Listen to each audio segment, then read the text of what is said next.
Hello everyone, it's Arium, aka Yuno, aka the Firefish Guy, and today we have Battlin Boxers, pure, the trap build for hot format. This is Graf's list from the last Moral Talk Monthly. He went for 2 with it.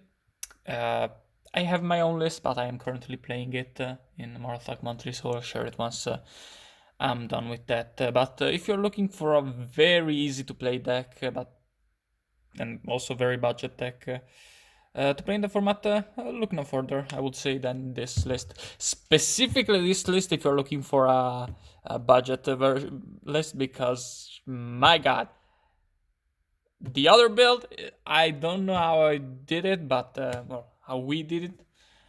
But we've managed to turn pretty much the poster boy of a very cheap deck into pretty much one of the top 3 most expensive decks to minimum rarity build in the format, at least main deck and extra deck, not counting the side deck, because like uh, you will see when we get there. But today we're just running the profiling the trap build. Graf thinks it's better. I'm not sure. I don't know. I prefer the other list. I don't know if it's better necessarily. But I'm gonna tell you what these guys do, because I heard some big YouTubers played with Battling Boxers and didn't read them and played them wrong. I haven't watched the video, so that's hearsay. But Headgear is your main starter of the deck. He's 1k and 1.8k in defense. And whenever he's attack while he's in attack position, once per turn he's indestructible by battle. And more importantly, when he is normal summoned, you can Foolish Burial Battling Boxer from the deck. That's really relevant because this deck is pretty much a graveyard deck, kinda. It doesn't look like it on the surface, but it is pretty much. Then 3 copies of Glassjaw. Glassjaw is the main payoff of Headgear. Basically, whenever he's sent to the graveyard by a card effect, you get to add back a Battling Boxer from the grave to the hand. He's also a 2k beater with 0 defense, and whenever he's attacked, he immediately gets destroyed by card effect. And unfortunately, they do get to redeclare because he gets destroyed like immediately. But yeah, he's still kind of really strong in the deck.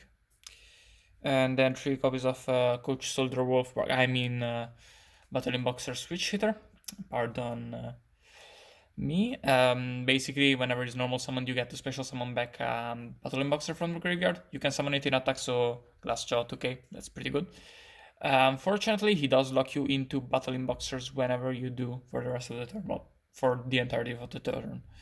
Which kinda sucks, but hey, your best extra deck monster is a Battling Boxer, so it's not too bad.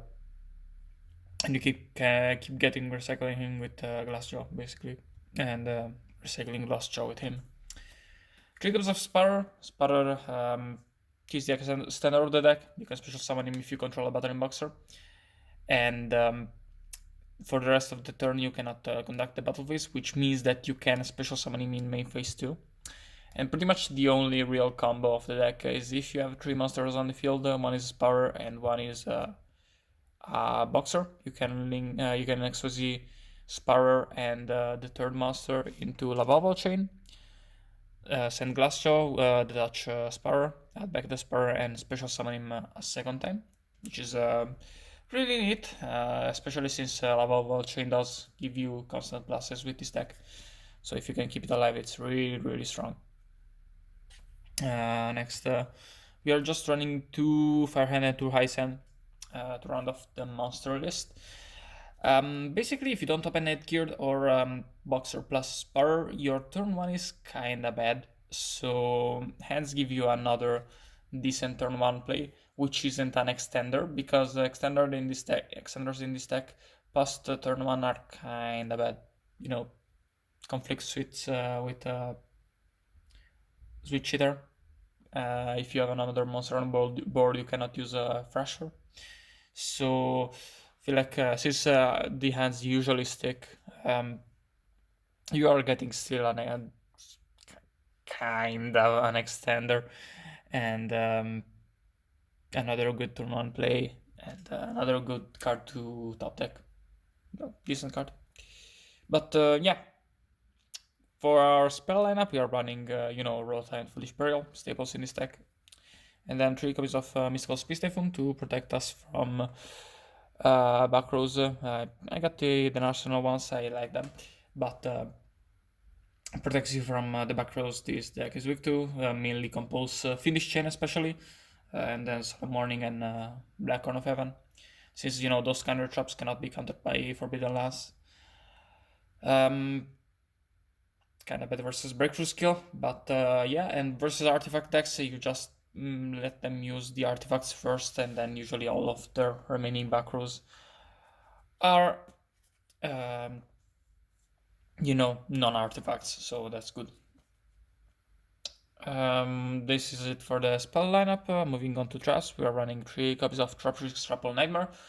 Protects us from, 101, play this Felgrand, Aurea, Tiramisu, all those XYZs that out our monsters. Plus also moral attack on our small guys while we don't have Viog protecting on the field.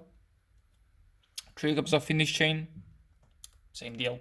3 copies of Black Horn of Heaven, same deal. Also, look at, got this in the mail for cheap. Look at the name. Yeah. Not getting. It's manual focus, so not gonna focus in. But I love misprints like that. Moving on, we have 3 copies of Fire Tap. Same deal as MST, but better. Honestly, you could justify playing 7 Tools of the Bandit in this deck. Just to play more copies of Fire Tap. Maybe in the side deck, though. And then to round off our monster lineup, we are running our trap lineup. Bottomless, Composed, Torrential, Solemn, limited, standard stuff. Then to go into the extra deck, we are running 3 copies of Lydiok, the main boss monster of the deck. He's a 2200 bitter, and whenever a Battlin boxer will be destroyed, you can touch 1 material instead. And this counts as effect, so it triggers class draw. And also whenever you do this, he gains 800 attack permanently. So yeah, really, really strong. Pretty much the game plan of the deck is they can deal with the first one, they usually can deal with the second one. And the third one, maybe not. That's kind of, you hope they can't. Moving on, we have 2 copies of 101 and Exiton, Dweller, Rhapsody, Black Ship, Bubble Chain, Cargorgon. Bubble Chain, keeps getting the pluses. Cargorgon, if you can get it with Yok on board, it makes it even harder to out. But without Soldiers, that's kind of hard to happen. But still, Ragna Zero, Giant Hand, Emerald, and then 1 copy of Gandiva. I don't love Gandiva. He runs it, so I'm just gonna profile with it. But basically, he's only really good versus Infernity while going first. So yeah, even versus Infernity, it's not that amazing. There's some rogue matchups like Fables. Seems pretty good versus Fables, but overall, not that great of a card in my opinion. But hey, don't shoot the messenger. But yeah, that is the list. Leave a like, subscribe, leave a comment, ring the bell, join the Discord, all that good shit, and goodbye.